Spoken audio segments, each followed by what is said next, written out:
Welcome to Disinformation. I'm Richard Metzger. On tonight's show, you'll meet an extraordinary character, my dear friend Howard Bloom. In the 1980s, Howard Bloom was the top publicist in the music industry with clients like Joan Jett, Michael Jackson, and Prince. His career was legendary, but in 1988, Howard fell ill with chronic fatigue syndrome and has been bedridden ever since. Despite his illness, Bloom typed out the scientific theories he'd been thinking about his entire life. His incredible book, The Lucifer Principle, makes the case that nature has organized all life forms into complex teams which compete with each other in eternal biological conflicts. The Lucifer Principle looks us squarely in the eye and confronts us with the cold and clammy facts. War, death, hatred, and violence are necessary parts of the genetic plan, integral elements of life and of creation itself. I could try to convince you that Howard Bloom is next on a very short list that includes Darwin, Einstein, and Buckminster Fuller, and how he is going to change the way we see ourselves and everything around us. But Howard can probably do a much better job of convincing you himself. Howard, I'm wondering if you could explain the concepts behind your book, The Lucifer Principle. Well, the Lucifer Principle says that there are basically a trinity of things that drive us. And the trinity of things that drive us are the superorganism, ideas, and the pecking order. Basically, when you put those things together, you've got a conceptual lens through which you can see history in a radically different way.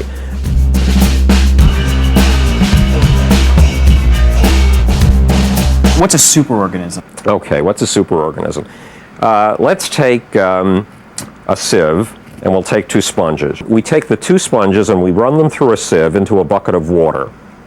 What we discover is that these sponges are not the solid things we thought they were. They're actually collections. They're actually nations of cells, of independent cells. And when we strain them through the strainer, the independent cells go their own way. They're perfectly self-contained. They can handle life on their own. They don't need a community, but they do need a community.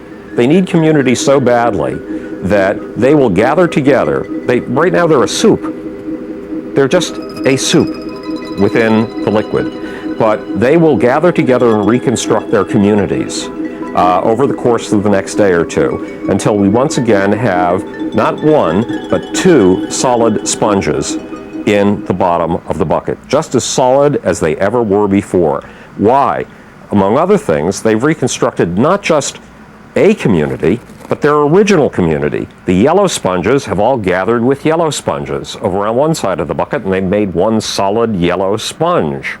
The red sponges have gathered on the other side of the bucket, and it's just red sponges from top to bottom, but it's a solid object. Not only do the sponges have a deep need for community, one so deep that they confuse us, that they actually manage to fool us into thinking that they are a consistent whole, but they have a deep need for identity to be with others like themselves. If a red one catches himself in the middle of a bunch of yellows, first of all, the yellows aren't going to want him very much, and secondly, he's not going to want to be there. Is this a sort of sponge racism?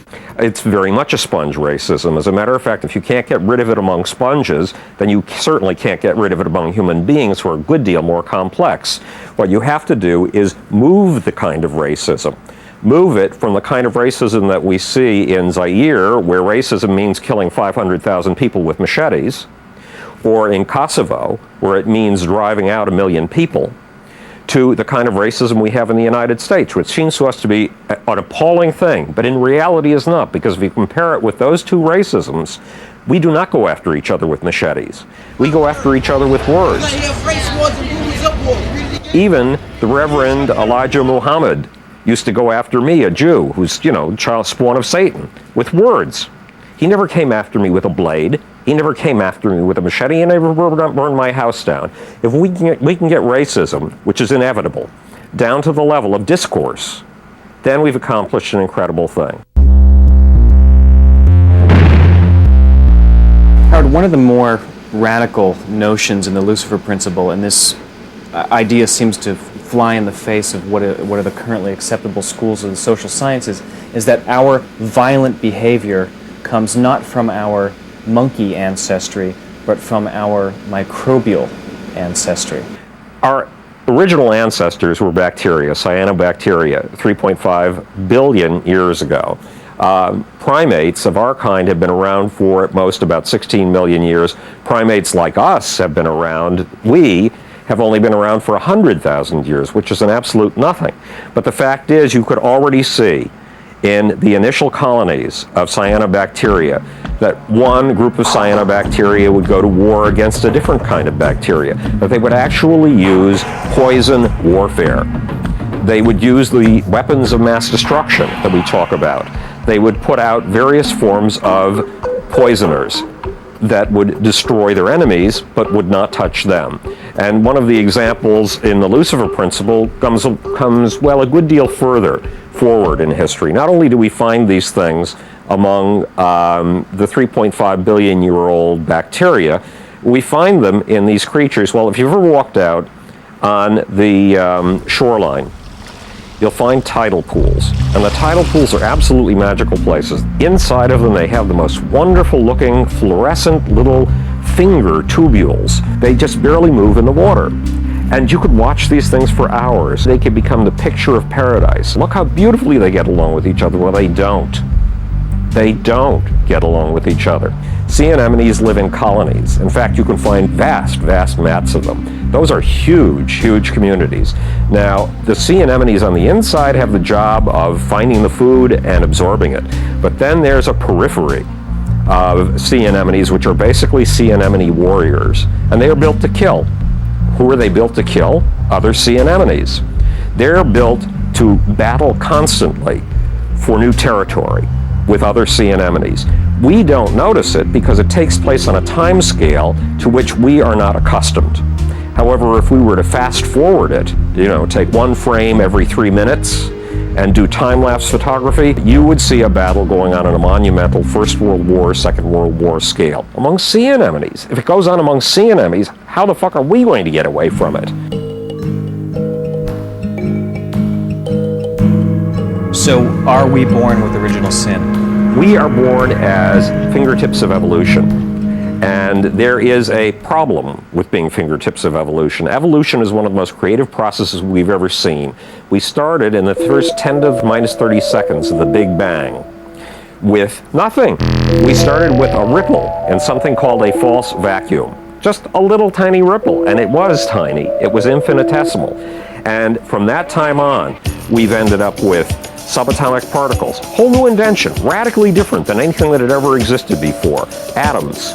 Again, a giant step up. One small step for subatomic particles, one giant leap for universe kind. Then we've moved to molecules, planets, suns, galaxies, and entire systems of galaxies, not to mention human beings like you and me. There's a small problem, though, with this evolutionary process, especially as it applies to living things. In living things, the process goes according to, it's what was called evolution red in tooth and claw. There's been a lot of debate about whether that was some sort of Victorian misnomer. It's not a Victorian misnomer. If a lion wants to feed her children, which is a wonderful and benevolent thing to do, any lion mother who doesn't want to feed her children is a child abuser or a cub abuser, as the case may be. But if she wants to go and feed her child, what does she have to do? She has to bring down a gazelle. And then she has to start to tear its guts out while its eyes are still rolling in its head and it's still very alive and it's still very aware of what's going on in the last seconds of its life. So which is it? Is she an abuser if she refuses to take down gazelles and starves her children?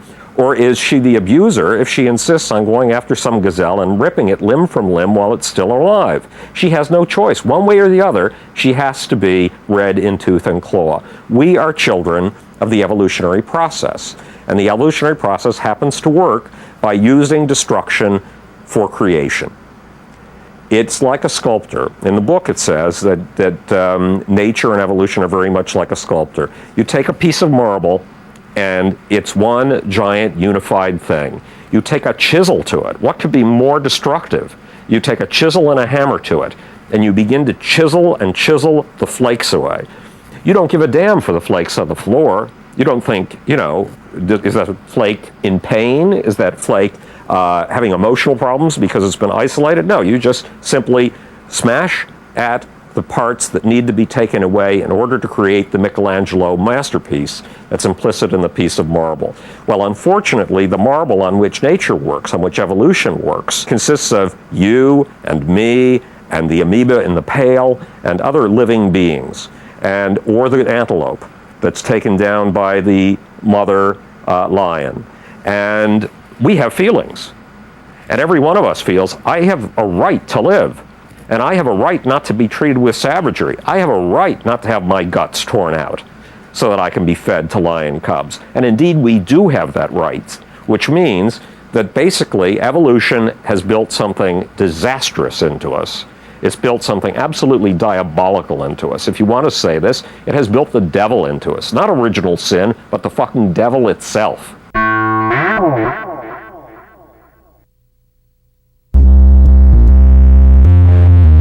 If what you say in the book is true and we are hardwired for violence, And we are.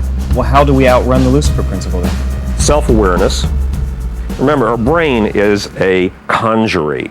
Our brain is like the Congress that took place in 1788 in Paris, when they decided to have a revolution in France. They brought together squabbling people from all over the country to try to put together some sort of a government.